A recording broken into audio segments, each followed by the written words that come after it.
something that worked over. She come over and she said, hi, can I interest you in our line of cosmetics for mature skin? And I said, I don't think I need that. In fact, I think I like the brown one with the flecks on it, and I'd like 2 of them. And she leaned in and touched my arm like she was talking to a complete moron, and she said, there's no flecks in lipstick. You smeared it over the age spots in your hand. That was the first time in my life I started a sentence with the first rule of Fight Club, but it probably won't be the last. So, let's end this opening with a toast to all of us old girls. If you have one, lift it up. Cheers to us, to you, to me. We traded a pension for our bladders and knees. We can't walk much, or eat much, or drink much, or bend. But our lipstick still matches our shoes, and depends. We've traded red meat and sugar for fiber, and spend way too much time talking to a prescriber. We would never treat silence with ridicule or malice, so we would never see that virus, but sometimes see Alice. So cheers to a life full of aches and hot flashes, and for those who look younger, we hope you get rashes. Cheers!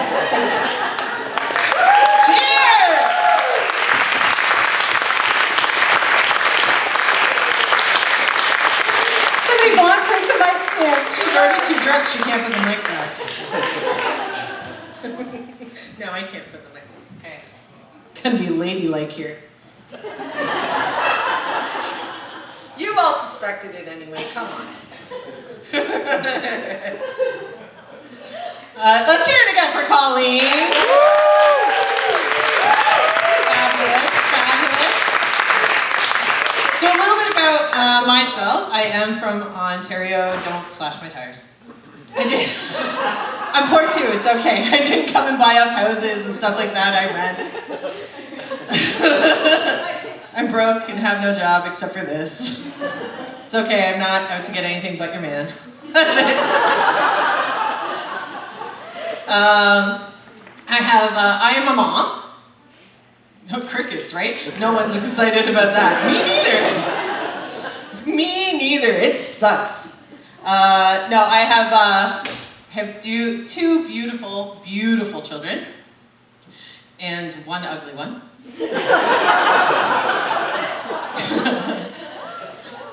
I'm just kidding, they're all ugly.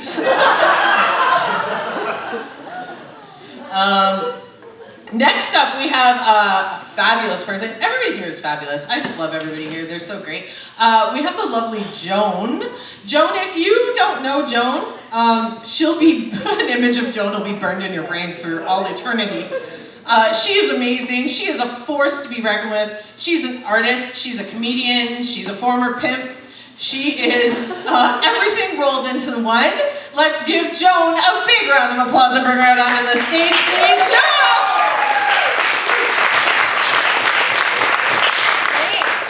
Thanks so much. I see some other gray hairs up there. Represent. Yay, postmenopausal crowd. I love it. I hate feeling alone up here. It's tough. Growing old's bizarre. I had a birthday yesterday. Surprised as all hell, I had another birthday. And my friends, of course, are dropping like flies. And with a name like Joan, it's so dated. There's so few of us left. Most Joans are dead or nearly dead. So I'm changing my name because I don't want anyone to know. You know, if they're cold calling or these algorithms, like, you know, funeral parlors, hey, it's time to make those plans. So I'm changing it up to Shaniqua. Figure that one out. Shaniqua and the last name to McDonald. So I want to assimilate. I want to blend in. I want those Google algorithms to try and figure that one out. Shaniqua McDonald in New Glasgow. Go figure. But one thing I want to get out of the way is I got to talk about the board just a little bit. It is so fucking weird. I can't believe that I'm actually watching this. Because I grew up with, my family's from Poland, and I grew up with, the war stories. Second cousin Walter showing us a coat with this bullet hole when he had to walk out of Poland. And everybody talking about in Warsaw where they had to go, where it was totally reduced to rubble. Well, part of Ukraine, a third of Ukraine is reduced to rubble. It is like, can you imagine? And I'm gonna stop whining about the price of gas, about the fact that I have to change tires on my car, because no one's shooting at me, but I do live in Trenton. So, it could be questionable. But the war has made me so much more appreciative of what we have and how safe we are here. And I lived in Manhattan for like 27 years, and I had to get out. That place is really fucking crazy. You're in the subway and everyone there has a gun except for you. And my friend, he's dead now, of course, Al Brennan, he was ex-CIA guy. He lived in the same apartment building. Joan, you gotta get a gun. You gotta get a Magnum, and you gotta learn how to use it. I can't tell. What do you mean you can't? I'm Canadian. Well, there's no law. Well, no, it's like attitude, I just couldn't get a gun. And surprise, surprise, I wasn't shot.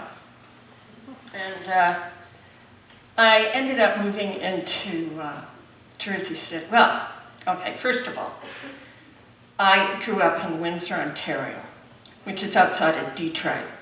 And so that's the first place that I ever experienced gunshots. It was in university. We went over, and this is during the Vietnam War, and we went over to a commune house, which was like really de rigueur back then. And someone was taking shots at us, and the porch, we just slammed down on the porch and crawled into the house. So that was my first gun experience of being shot at. And then eventually, and then I spent a couple of years at grad school in Edmund-Chuck, and then 10 years in Toronto. I hated every single day. And then from there, I moved to Manhattan. And I had $400, and I had an estranged husband who kept trying to kill me. He was so inept. He failed at everything. Thank God. No, and also, like 2 years after we're married, he decides to come out of the closet. Jesus. And the sex kept getting worse and worse. My friends kept saying, oh no, it'll get better. It doesn't with a gay man. It doesn't get better. I don't care if you're gay, just don't marry me. Jesus. And we were young when we got married. We were 31. And I stayed married for 19 years. I didn't didn't do a divorce because I didn't want to get married again. And I was in Manhattan. 20 million people. Fabulous men. Oh my God. I was the asshole in every relationship. I just did not want to settle down. I couldn't pick just one when there's so many. So I ended up in my life, and I blame all my success on being white with female with big tits. That, you can't put it down as an accolade, but it did help me, did open a lot of doors for me. Jeez. I met everyone I ever wanted to meet except for Andy Warhol. I didn't get to meet him. But I met everybody else I wanted to meet, and including Trump. Geez, everyone hated him in New York, and everyone knew he was a crook. And so in New York, I ended up eventually getting a green card. No help from my husband, thank you very much. And I had a lot of boyfriends. And, and that's okay. That was great. I had more sex than most people have in 5 lifetimes.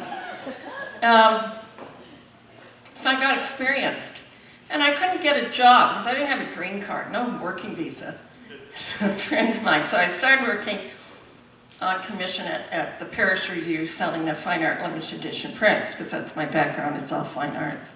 I ended up being their fine art editor and on and on.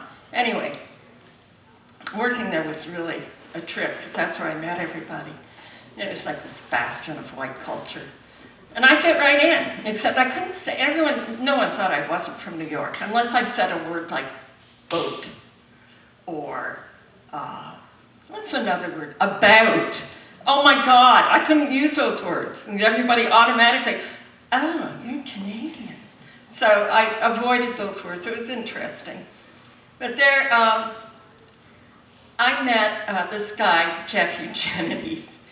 Jeff was great. He was from Grosse Pointe, which is straight across from Windsor, on Detroit side. And Jeff's a white guy, kind of looked like a potato. Not a pretty boy. But he was really, really smart.